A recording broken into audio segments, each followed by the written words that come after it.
कमरे की बिजली जा चुकी थी, लेकिन अर्जुन के पुराने लैपटॉप की स्क्रीन अब भी उस डरावनी लाल रोशनी में चमक रही थी। डायरी के पहले पन्ने पर अपनी बचपन की फोटो और उस पर लगा एक्स का निशान देखकर अर्जुन का दिल जोर जोर से धड़कने लगा। उसे ऐसा महसूस हो रहा था जैसे कमरे की दीवारों के पीछे से कोई उसे देख रहा है। तभी मेज पर रखे उसके फोन की स्क्रीन जल उठी। सन्नाटे को चीरते हुए फोन की रिंगटोन बजी। स्क्रीन पर कोई नाम नहीं था, बस एक प्राइवेट नंबर फ्लैश हो रहा था।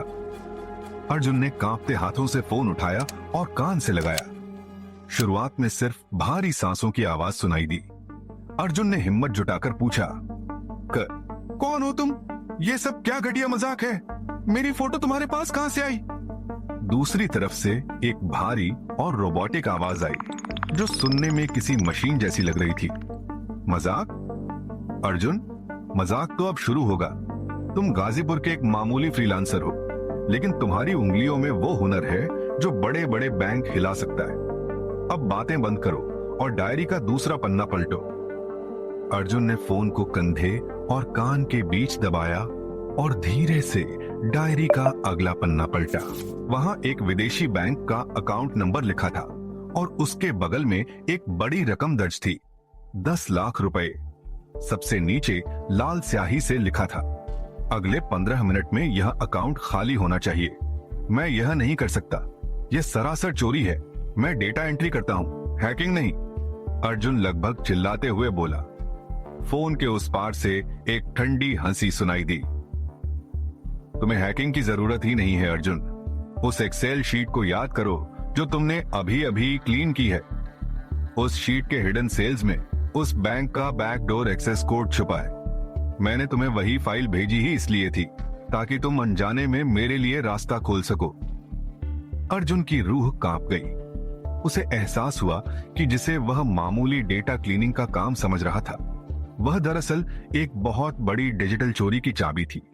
और सुनो अर्जुन, उस आवाज ने जहर घोलते हुए कहा, अगर तुमने 15 मिनट के अंदर यह ट्रांजैक्शन पूरा नहीं किया तो अपनी खिड़की से बाहर देखो। तुम्हारे चाचा अभी अपनी छत पर टहल रहे हैं ना? अंधेरा बहुत है, अगर उनका पैर फिसल गया और वो नीचे गिर गए तो इल्जाम किस पर आएगा? अर्जुन ने झपट कर खिड़की का पर्दा हटाया।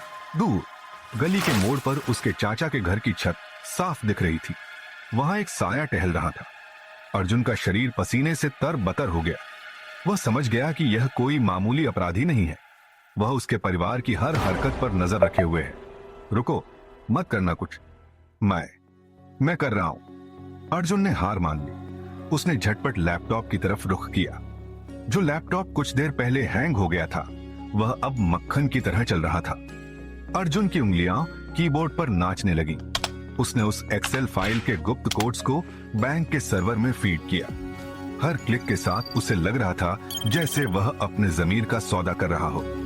ठीक 12वें मिनट पर स्क्रीन पर एक हरा मैसेज चमका, ट्रांसफर सक्सेसफुल। जैसे ही पैसा ट्रांसफर हुआ, अर्जुन के फोन पर एक मैसेज आया। उसके अपने बैंक खाते में 50,000 रुपए क्रेडिट हुए थे। फोन पर फिर वही रोबोटिक आवाज आई, यह तुम्हारा पहला कमीशन है अर्जुन।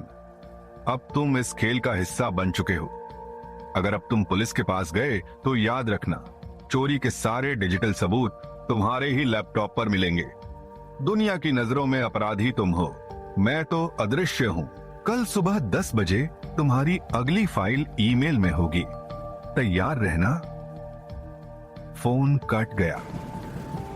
कमरे की लाइट अचानक वापस आ गई, लेकिन अर्जुन के जीवन में अब अंधेरा छा चुका था। वह एक ऐसे चक्रव्यूह में फंस गया था जहां से निकलने का हर रास्ता बंद था। सुबह के